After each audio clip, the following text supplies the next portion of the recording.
G'day guys and welcome to the Centre Bounds for this my round 7 team review, and it was much better than last week. Stay tuned.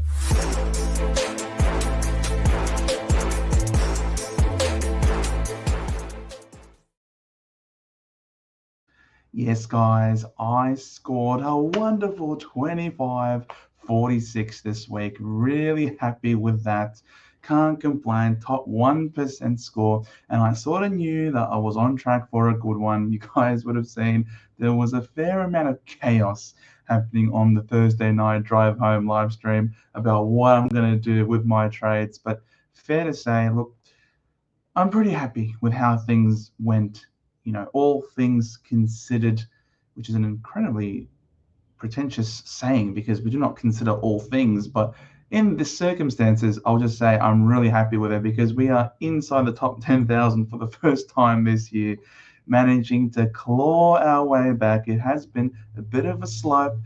Up one week, down another week, up one week, but we're up in a big way. Went up almost 8,000 spots to get inside the top 9,000 with a 25-46. Really happy with how that went out. And what were the trades that I ended up doing? Let me just sort of scroll back out a little bit. Go to history, trade history. Humphrey, I knew had to go. Stuff you. Get in the bin. I hate your face and your guts and everything about you. You and your celebrations. Yeah, you're a demon in my side, mate. I can't believe it. This absolute flog of nature decides to go 151 the week we trade him out. Isn't it perfect that he does that? Of course, when he's not in the team, what does he score? Let's just pop the calculator. So in our team, we'll go with out of the team, right? Out of the team, he scores 104, a 111, and then a 151. He averages 122 when not in our team. In our team, 64, 74, 48.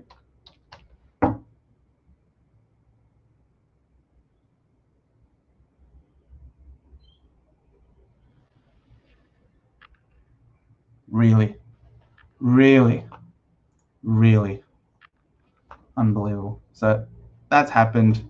Can't complain now. So he was gone. He was a trade out. And I also traded out. Let's go back to that. And I also traded out Clayton Oliver. I don't know. You might be thinking that is a crazy move. Why did you do that?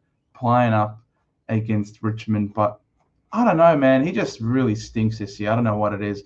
He managed to get salvage the 98. I don't even know how he got to 98. It was just the positive scaling, I guess. But he really didn't do too much to deserve that score in my eyes. And it was looking like it was going to be a master stroke. Everyone was complaining about him, saying that they should have traded him out. 25 disposals, gave away 4 free kicks, and just still managed to get, sorry, wrong one, down here. 22 disposals, even worse. 22 disposals, he managed to tackle his way to his score and just got some positive scaling. So, look, in the end, it probably might have been a good hold, but I decided to antipod Clayton Oliver and get in the man, the myth, the legend that is Nick Dacos in the simplest, easiest way possible. We're just thinking Clayton Oliver is not going to be a keeper for the year, doesn't really quite pass the eye test, and so we decided, you know what, let's just get rid of him, get in Nick Dacos in the easiest way possible, and it was great. We got him at 125, so that's not too bad. We got Dacos and we got Flynn. Both of them went over 100, and it was, it was fine. It was fine. We got 2 players in who scored really well for us. One who's going to be a top of line mid, and another one who's going to be a wonderful cash cow as long as he stays in the side, who has already made us $79,000, if you don't mind. So we go with that. And so this is how the team did. Whitfield, the 104. I'll just take anything over 100 really at this stage. With same thing with Bice. What a superstar. Could we end up keeping Bice? Could be a keeper. Who knows? Do we wish to dream? The Shees playing off halfback. You love to see it. Clark. He's just giving us that range of scoring, isn't he? And I think he seems to be challenging the top 6 to 8 which is why we picked him. Plus, he has the great buy. Zorko, the Magnificent, finally gave us a ton again. But yeah, I don't know. Something about his running patterns just doesn't sit well with me. And he'll like get the ball, kick it, and then he'll just sprint down the middle of the ground. But no one's going to leave you open like that, man. Like, he's just going to get mad. He's basically he's essentially taking himself out of the potential switch and not really seagulling it up, which we know that Zorko can do. So, look, hopefully Kickins can sustain him. Trainer, I saw him score a 66, and I'm like, look, we'll take the 66 because what's Reed going to do in the wet? He's a tall kid, Anzac Day, big occasion, raining against Collingwood. Realistically, what's he going to score?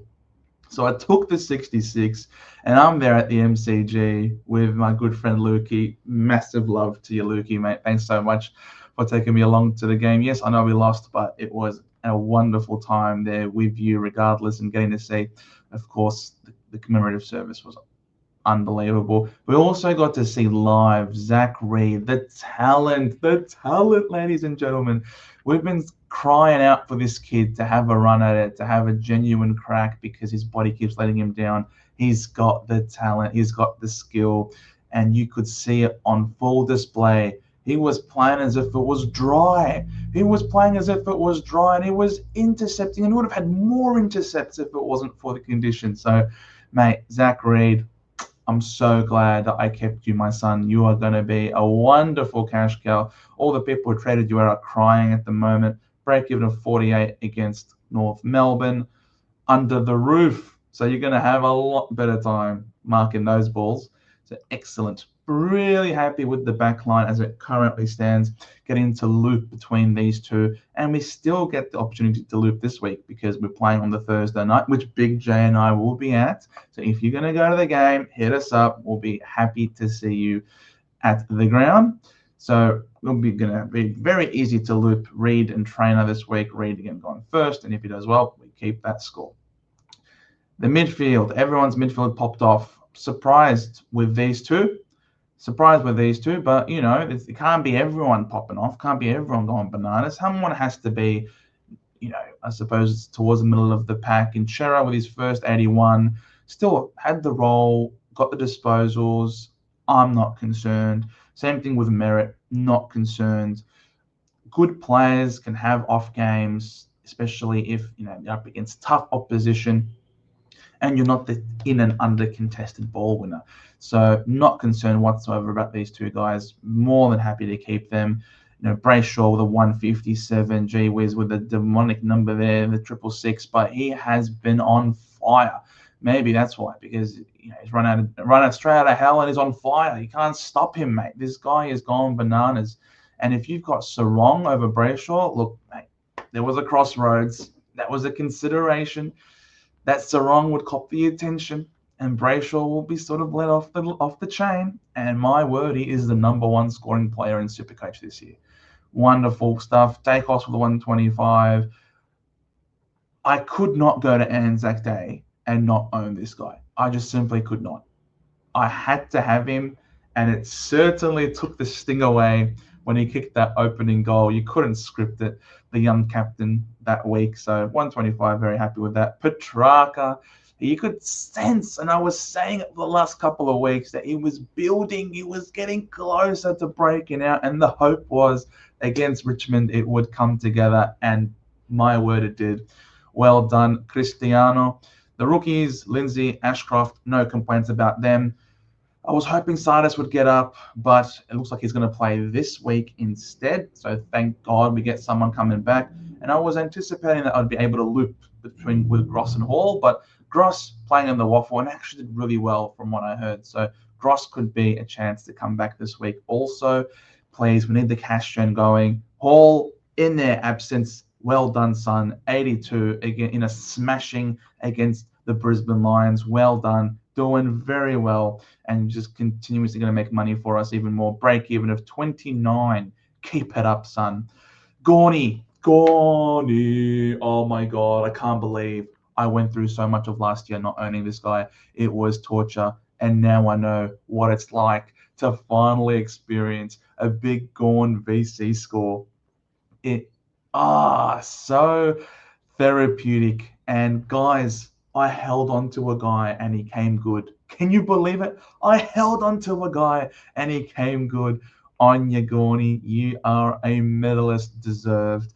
Declining with a 135. Thought that he would be a good option playing against the Cats. Look at that. Well done. Beautiful. And the way that the big guys played, no need to rush Chitane back. Keep him in the VFL. The forward line, 2 120s for Rankin and Baz. And then sub scores, but mate, Pal Pepper, the gift that keeps on giving. This should have been over 100. I don't know what the fish he was doing in the goal square, basically, kicking into the man on the mark. That is remarkable stuff. But we're taking 98. This is awesome. Awesome. He's at 375, the break even of 17. Get around us. McRae, no concerns. Daniel, also no concerns. Marich, gee, he was stiff with a free kick with a 50 against, but 87. I'll happily take that. The DPP, his break even still 59. If he's not a keeper, no big deal. We can trade him and get someone really good in the midfield. We've got Petrarca who can come forward. We've got Ashcroft who can come forward. So I've got no issues there. Stone, where the fish did this come from? Stone, he's alive. He's alive. Stone with a 78. Yes, just what the doctor ordered. Dr. Stone, if you know what I'm talking about, wink, wink. And Cleary with an 89 as well. So, look, the cash gen is not looking too bad at this point in time. Even the on-field scoring isn't looking too bad either, to be completely honest. And we're in this weird situation where it's like, well, what are we going to do this week? There's really no one on the bubble worth trading in. And none of these rookies are really truly fattened up enough to trade out.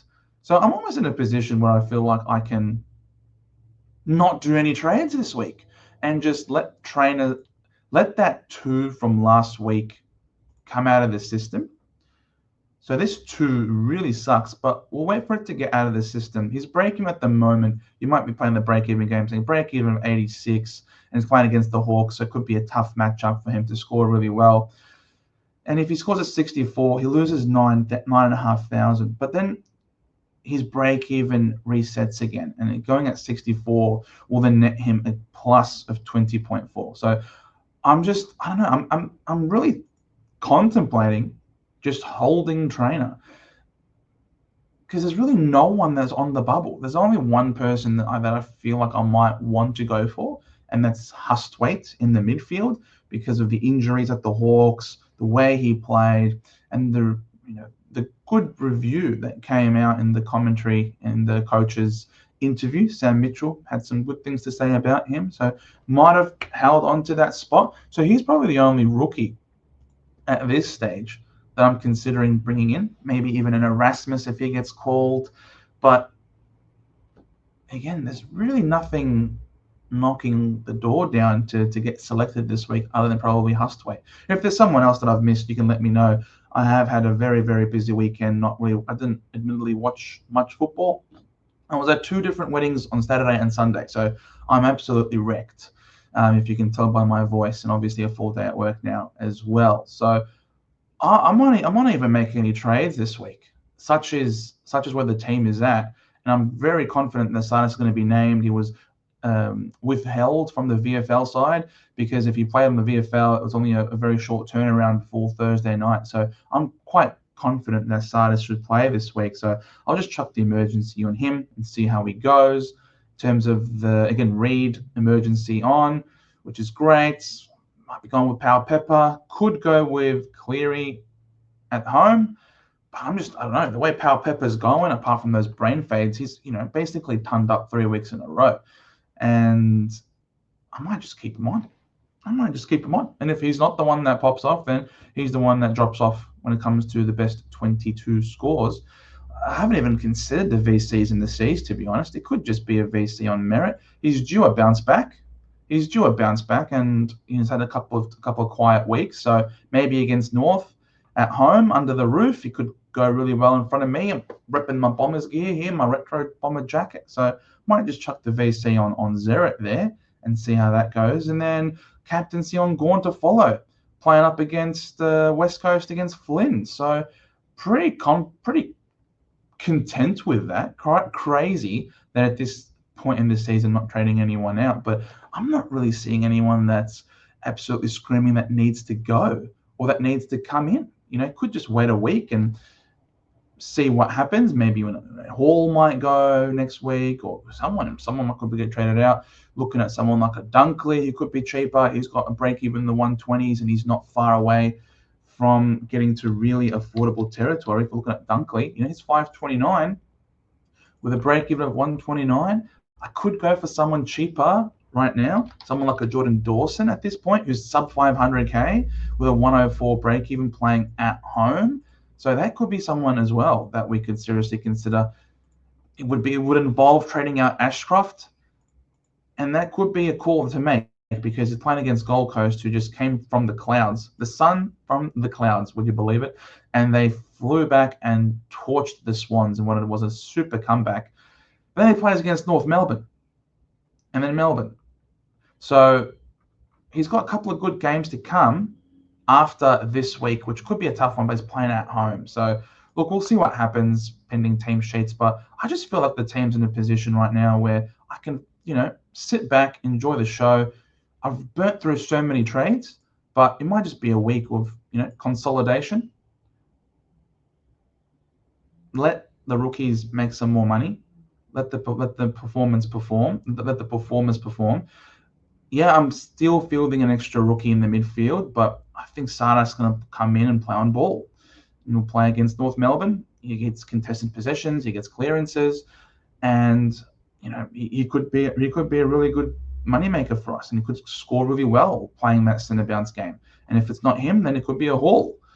So, and if it's not him and Gross gets called up, then it could even be a Gross. So look, I just think the team with where it's at, the cash generation's coming along.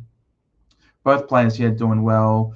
I anticipate that these three will all do well. These two guys are doing well, as especially if Trainer can score well this week, then his break even will certainly drop substantially come the following week. So if he scores a 64 against the Hawks, and then against West Coast, say he scores an 80, and then against North Melbourne, say he scores another 80, what does that make him? 303k, so he's still got 40,000 there in him. So look, I'm happy to hold on to him for 40,000.